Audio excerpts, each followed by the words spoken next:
O nosso tema é o principal erro na hora de falar em público. Quais os erros que você já cometeu no momento aqui? Quem nunca cometeu um erro durante uma apresentação em público?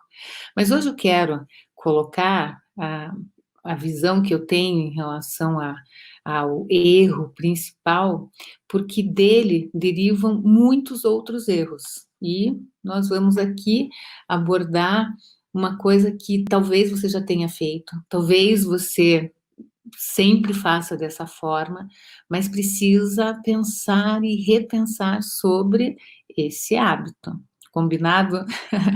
O principal erro é decorar um texto. Então, por exemplo, o medo de errar, ele é o de passar vergonha, todos os medos, o de julgamento, ele é muito cristalizado nessa hora que você vai se preparar para estar diante de uma plateia, para apresentar uma ideia. O que significa? Que se você tem esse medo de errar, o que você vai fazer? Tomar todas as providências para que o erro não aconteça. Mas acho perfeitamente normal e é o caminho certo. Não dá para dizer, ah, não, eu não tenho medo de errar. A gente tem que ter, mas não é um medo que te deixe refém dele a ponto de achar que o único caminho que você tem para fazer uma apresentação é decorar todo o texto. E esse hábito, eu posso te dizer que não acontece só com pessoas que são iniciantes na arte de falar em público. Não, isso acontece. Olha, eu posso aqui compartilhar com vocês que o meu trabalho é muito focado em profissionais. Então, já tive oportunidade de trabalhar todo ano, eu estou envolvida em campanha política com governadores, com prefeitos, com deputados, com, enfim, daí outras áreas, médicos que participam de congresso internacional, juízes, pessoas que realmente têm uma formação muito, muito, muito elevada naquilo que fazem e na apresentação que tem que fazer, mas, no entanto, quando chega na hora de fazer uma apresentação, recorrem à muleta do decorar. E isso não funciona. Então, é exatamente nesse ponto que a gente tem que cortar um péssimo hábito, porque muitas coisas que você pode se aperfeiçoar, falar melhor, se você tem esse hábito, isso encerra a tua carreira, digamos assim, de desenvolvimento na comunicação, porque você vai ficar sempre aperfeiçoando coisas em cima de uma estratégia muito errada, e ela vai limitar totalmente outras partes. Por quê? Vamos imaginar aqui, você vai fazer uma apresentação, mas você acha que, por mais que você domine o conteúdo, você precisa colocar tudo escrito. E eu sei, tem muitas profissões que lidam mais com a escrita do que a fala e se sentem mais seguros, ou seja, se você é da área do direito e tal, você vai se sentir mais seguro escrevendo tudo, porque o escrever faz parte da tua rotina. Não funciona. Nós já falamos sobre isso aqui algumas vezes, não funciona porque a tendência é que você fique à mercê daquilo que você escreveu ali, ou seja, todo o teu texto que está ali, você tenta, na hora de falar, lembrar do texto. Só que a comunicação, ela é viva, e ela acontece no momento que nós estamos falando. Buscar a palavra certa para aquela plateia, para aquele momento, faz parte dessa coerência da exposição. Se você vai fazer uma apresentação e se limita a se restringir àquilo que você planejou como sendo o ideal, você acaba perdendo muito da expressividade da fala. Você pode se encher de segurança. Ontem, até na comunidade, eu perguntei: alguma vez você já decorou alguma coisa? A maioria das pessoas já decorou alguma coisa para falar. Só que chegou na hora e percebeu que não conseguia lembrar.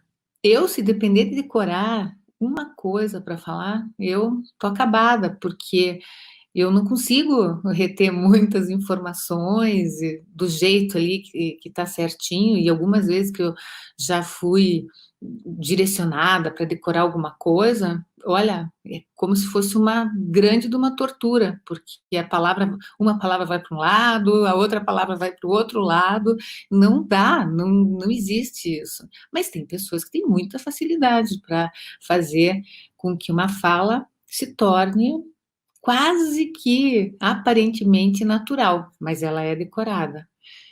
E isso engessa, porque cria-se um hábito de toda apresentação partir desse princípio. Vou apresentar alguma coisa, vou decorar. E isso, na sequência, vai fazendo com que quem tem esse hábito se acostume a pensar que uma preparação se resume numa decoreba, em que você coloca ali todos os elementos e vai. Mas é mais do que isso. Quando você se prepara numa apresentação, você tem muito mais a fazer. E criar uma relação de coerência entre o assunto e quem vai ouvir é o grande desafio para falar para uma plateia, seja ela qual for. E quando nós nos colocamos com muita atenção sobre esse aspecto, nós evitamos o erro.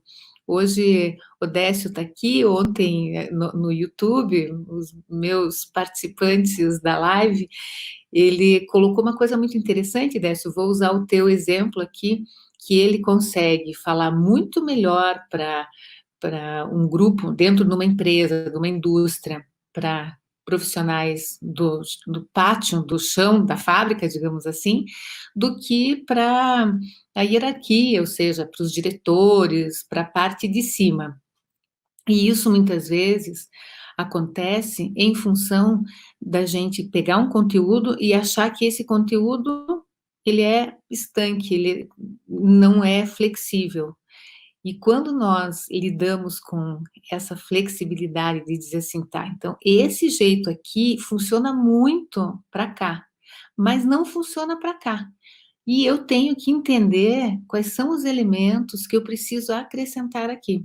Se você vai com uma fala, digamos, não sei que não foi isso que aconteceu aqui com o Décio, mas se você, por exemplo, vai falar para públicos diferentes e acha que o assunto por si só ele é suficiente, você fica realmente limitado numa apresentação. Durante toda a minha vida dando treinamento, eu me impressiono com uma coisa que me motiva demais. Nunca um grupo é igual ao outro. Nunca, nunca, nunca. O que significa que independente do assunto que você estiver falando, você tem que levar esse assunto sempre de acordo com quem está ouvindo.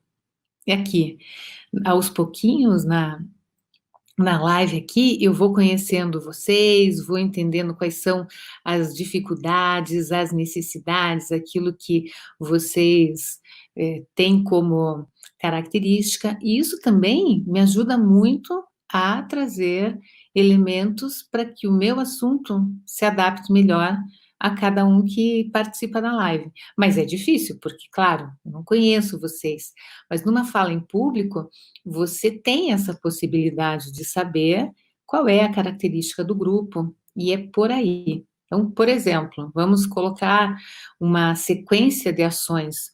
Você que está participando da semana decisiva para destravar a comunicação, vai entender perfeitamente que existe um fluxo de ideias que vão se somando. Se ontem nós falamos sobre o medo, a dificuldade de se expor, a vergonha, tudo isso como um fator que faz você muitas vezes desistir de falar ou permitir que os outros falem no seu lugar, aí nós já definimos que não, que isso não vai acontecer.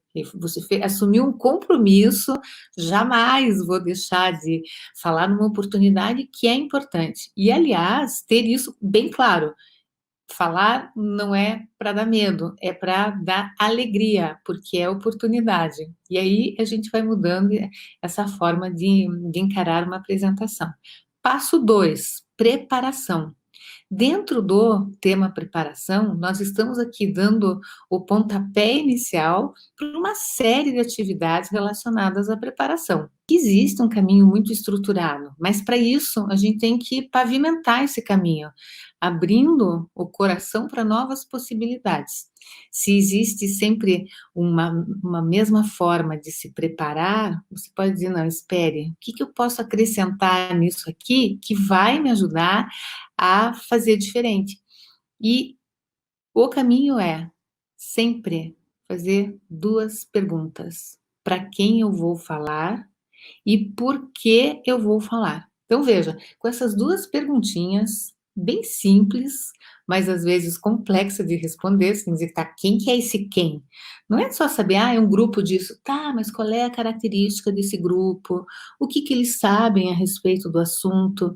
E aí que é muito fascinante a preparação, porque ao invés de você ficar ali se sentindo preso em colocar uma ideia que tem que ser daquele jeito, você pode abrir a sua mente e pensar, para essas pessoas, o que que é mais interessante falar, o que que eu posso compartilhar com eles, que vai ser a a diferença na vida deles. Então veja, mexe muito mais, vai buscar informações. Esse momento da preparação não é para ficar debruçado escrevendo lá, mas é para ir buscar formas de trazer algo que motive quem vai te ouvir. Esse é o ponto. É, mesmo antes de você conhecer a sua plateia, ou o seu outro lado, os seus seguidores, seja lá como a situação que você esteja vivenciando, você precisa se relacionar com essas pessoas, com o outro. Eu, mais ou menos, tenho que sentir aqui que vocês fazem parte do meu dia a dia, e muitos fazem mesmo, isso que é o gostoso aqui. E quem já passou por essa situação, é sabe que no momento que você se conecta com o outro, você ganha um elemento que vem muito facilmente, você perde o medo do outro. Vamos colocar aqui, vamos colocar a situação bem típica de uma pessoa que tem medo, que trava na hora de falar. Vamos pensar como é que é esse sentimento? Bom, recebe um convite para falar, já começa a sofrer, sendo que deveria pensar, deve pensar: "Nossa, que ótimo, que bom que me deram essa oportunidade, querem saber o que eu penso a respeito disso. Muito bom". Na sequência, essa pessoa que está aqui muito tímida, ela vai dizer: "Meu Deus, mas eu não tenho condições, não tenho nada para ensinar, não tenho nada para passar, e o que que eu vou fazer? Vou decorar tudo", e põe a cabeça ali, se fecha no mundo do medo. Mas, numa versão já depois da semana decisiva, vai dizer: "Ah, puxa, agora então eu preciso agir, eu tenho que fazer alguma coisa. Para quem que eu vou falar? Quem que vai estar nesse grupo? De que forma que eu vou entregar esse assunto? Como que eu vou tornar esse assunto mais interessante para eles?". E vai deixando a cabeça livre. E nessa de se relacionar com esse grupo, na hora, quando você chega e conhece esse grupo, você já está familiarizada com as pessoas. Parece brincadeira isso, mas é verdade. A gente não pode ter medo das pessoas, de uma maneira irracional, ou seja, lógico, o medo é irracional, mas construir isso e alimentar isso, porque a realidade mostra que quando você vai fazer uma apresentação, as pessoas estão esperando aquilo, elas estão abertas, ainda que tenha, ninguém tem que agradar a todos, e ainda bem que não se tem que agradar a todos, mas quando você chega lá, se vê as pessoas abertas, disponíveis para te ouvir. Então, por que que foi difícil? Por que que esse sofrimento todo te limitou? Eram coisas da sua cabeça. E aí você se colocou num movimento que deixou de explorar essas possibilidades. Agora, vamos pensar aqui em outras situações. Aqui já Tem uma história aqui, olha. Hoje os políticos nem chegam a decorar, eles apenas leem. Pois é, veja. Mas aqui a gente está falando assim, tem políticos, e aqui a gente não pode entrar nessa história. Mas tem muita gente com formação boa, com profissionais que vêm do mundo corporativo e querem fazer a sua parte também na política, e eles vêm com uma carga de responsabilidade.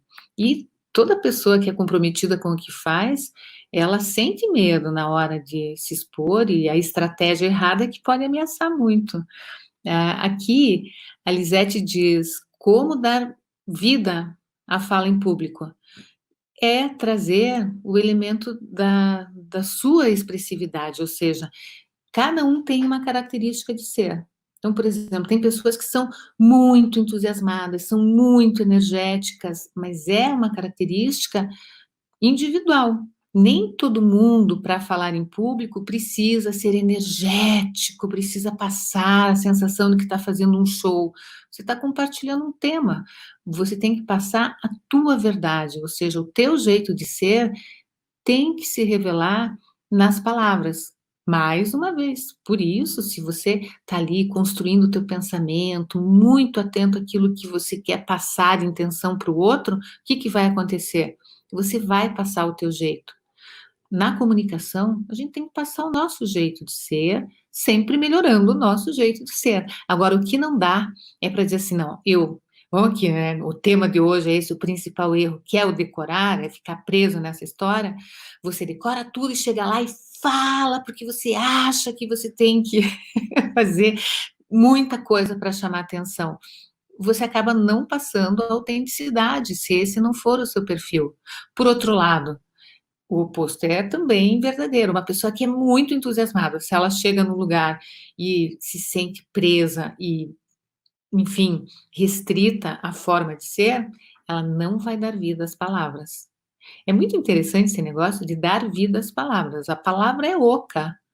Uma palavra decorada, então, ela é mais oca ainda, ela é totalmente isenta de intenção. O que vai dar a intenção são as ênfases, o ritmo, as pausas, e isso tudo está muito conectado com o momento da fala.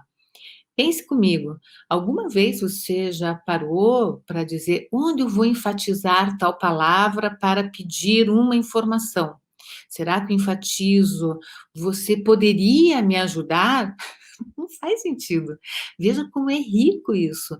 A intenção da fala é que vai dar esse comando. Eu estou aqui, super concentrada no que eu quero falar. As ênfases, elas precisam acontecer no lugar certo. Agora, se eu começo a querer impressionar vocês, dando muitas ênfases, acabou.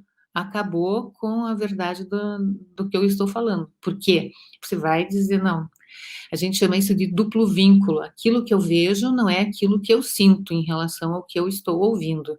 E esse é um processo muito genuíno, que cada um carrega dentro de si. Nós confiamos ou não confiamos em alguém muito em função dessa possibilidade de fazer uma leitura que harmoniosamente mostra que está tudo ok. Alguma coisa que te incomoda, e, por exemplo, a pessoa que vai falar decorado, ela perde essa curva melódica da fala, porque, claro, ela não tem mais, a intenção tá distante, e as ênfases, o ritmo, tudo isso fica para trás. E é isso aí. Agora, deixa eu aqui responder algumas perguntinhas. Tá passando rápido o tempo, hein? Meu Deus, olha aqui. Vamos ver o que que eu posso complementar daquilo que nós estamos falando. Valéria, bom dia. Você viu que hoje eu estou 100%. Coloquei o nome da live aqui. Estou pedindo para todo mundo colocar coraçãozinho. E não se esqueça, quem chegou depois, agora a regra aqui é aperta esse coração e vai. Já começa um dia, isso mesmo. E outra, compartilha, usa esse aviãozinho que está embaixo para levar essa informação para mais pessoas. Muito bem, então a, a linguagem é diferenciada, vamos ver aqui. Quando eu estava trabalhando em uma organização, bati muito a cabeça com a comunicação, até perceber que, de fato, deveria, eh, falar de uma forma diferente para cada tipo de público. É complicado, às vezes a gente demora anos para perceber isso, que um assunto pode funcionar muito bem para um grupo, mas não ter absolutamente nada a ver com o outro. Ontem eu conversava com uma cliente minha sobre isso, sobre a possibilidade de chegar um momento em que, por exemplo, eu friso muito da importância da preparação. Quanto mais preparação você tem antes, no momento anterior que você vai se apresentar, mais confiança, mais segurança você vai ter pro momento em si, quando você estiver diante do grupo. Mas aos poucos, em momentos que você tem domínio total, você pode chegar a encontrar um grupo e falar: "Isso que eu preparei não tem nada a ver com esse grupo que vai me ouvir". E conseguir rapidamente se reorganizar. Claro, tá lá, todo o teu esqueleto está montado, mas isso é fundamental, você diz: "Sim, isso aqui não funciona". Tem que ter o plano A, tem que ter o plano B, mas é fundamental ter um plano estruturado. Esse negócio de ir com tudo ali prontinho, achando que vai ser perfeitinho, não, a vida não é perfeita, o momento de falar em público não é perfeito e as interações também são vivas, ou seja, acontecem no momento da fala. Deixa aqui me dedicar a responder vocês um pouco. Ai, vamos ver. Estou passando por isso. Cada programa que estou participando no YouTube é ao vivo. Olha, essa história toda, vai participar de uma live, vai participar de qualquer situação online, isso vale, tudo que eu estou falando aqui vale também. Não vai decorar, não vai. Ontem uma participante lá da comunidade falou que decorou e estava numa transmissão ao vivo e tal, no Zoom, deu branco, ela não sabia para onde ir.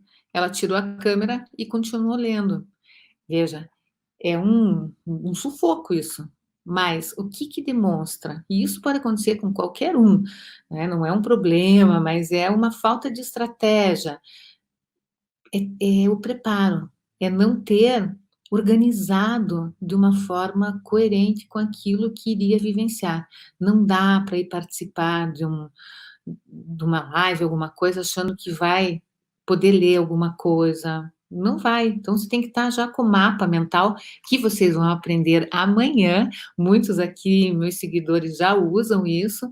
Eu vou ensinar a pedidos o método bolinha e o 3 por 20, que são métodos que ajudam a organizar a fala, e isso vai dar muita facilidade, vai abrir os horizontes, mas para isso tem que prometer que vai parar com essa história de querer estar tudo certinho, perfeito. Vou aqui responder algumas coisas do YouTube. O Décio aqui respondeu que ontem eu fui assertiva, me entrego de coração e para a teoria de sempre. Imagino que irá ocorrer discussões provocativas, então preciso trabalhar. É, e é bom ser provocado também, vai aberto à provocação. Esse é um ponto. Ontem eu deixei de responder uma pergunta importante e realmente eu peço desculpa pelas perguntas que eu não consegui responder ontem à noite. Ah, fazer pergunta é um ponto que causa tensão. Por exemplo, você está dando uma palestra, se alguém faz uma pergunta e você não sabe responder, você já entra numa apresentação desesperado, pensando: "Meu Deus, eu não posso errar se alguém fizer uma pergunta e eu não souber responder". E sabe o que que eu digo em relação a isso? Ninguém precisa saber 100% de tudo. Então, nunca entre numa apresentação com o sentimento de: "Não posso errar, não posso saber". Se em alguma situação você estiver palestrando ou mesmo participando de uma live, alguma coisa, alguém te fizer uma pergunta que não é aquilo que você domina, o que que você tem que fazer? Falar a verdade, dizer: "Olha, eu não sei, eu não tenho essa resposta no momento, mas é bem interessante isso, eu vou procurar saber e depois eu te falo". Pronto. Esse mito de que a gente precisa ser um super-herói, uma super-herói para estar diante do grupo, não, você tem que ser uma pessoa muito bem preparada, mas falível? Vai acontecer em algum momento? Eu sinceramente não lembro na minha vida de ter passado por uma situação que falei: "Meu Deus, eu não soube responder". Às vezes a pessoa faz uma pergunta que não é do teu território, ou seja, que não é aquilo que você domina, aí você não tem nem obrigação e nem por que saber de muitas coisas. A gente tem que manter a cabeça focada naquilo que a gente precisa de fato agregar no nosso saber. Eu vejo isso na fonoaudiologia, imagina, é tanta coisa, se eu tentar falar sobre audiologia, sobre linguagem, vou me perder, mas a minha vida inteira eu dediquei a minha área à voz, à comunicação, à apresentação em público, media training, e aí nisso vai, entendeu? Mas mesmo assim, alguém pode fazer? Pode, e não tem problema nenhum. Esse é o ponto. Vamos lá. Que mais nós temos aqui? Ah, tem pessoas que falam terem um grande trauma. Sim, ontem nós falamos bastante sobre isso. O medo de falar está muito relacionado a situações que ficaram na memória como traumáticas, tem que lidar com isso. Veja, vamos aqui retomar essa ideia. Uma pessoa que não se sente capaz de falar por uma memória que traz a infância muito negativa e precisa se sentir muito no controle da situação. Vai querer orar. Isso que é o erro principal. E aí vai para uma apresentação achando que ela é só aquilo. Não muda. Se não romper essa raiz, pode ser a pessoa mais brilhante do mundo. Não vai falar bem em público. Tem que se desapegar disso tudo. Aqui mais um comentário. Gosto quando você diz que deve ser um momento de oportunidade e ser motivado pela alegria de apresentar um conteúdo. É, eu, eu sinto alegria de compartilhar as coisas e eu desejo que você sinta o mesmo. No momento que você vai falar, mude essa concepção de sofrimento por motivação, por vontade de olhar nos olhos. Uma das coisas que eu sinto muita falta aqui nas lives e tal é poder olhar para os olhos de vocês, porque eu tenho que imaginar, e eu imagino uns olhos azuis, uns olhos castanhos, uns olhos, porque isso faz com que a motivação também aumente. São rostos, são pessoas, são universos, e essa é uma característica importante no nosso dia a dia, sempre que a gente vai falar. Sempre imaginei passar insegurança se perguntas.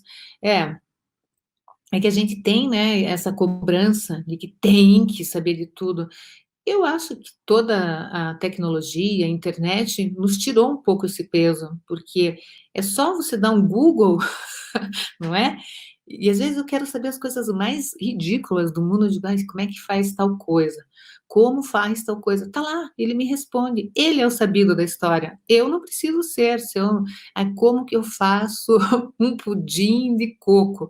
Ah, não preciso guardar essa informação, isso não é relevante na minha vida, mas na hora que eu precisar acessar isso, eu vou atrás, entende? É claro, quando você vai fazer uma apresentação, você tem que ter o domínio de tudo, mas essa sensação de ter que saber, meu Deus, não podemos fazer isso. Pessoal, um beijo para vocês, um excelente dia, que vocês vão atrás das oportunidades de falar, de compartilhar e fazer isso sempre com o coração aberto, com alegria, porque é para isso que nós estamos aqui, não é?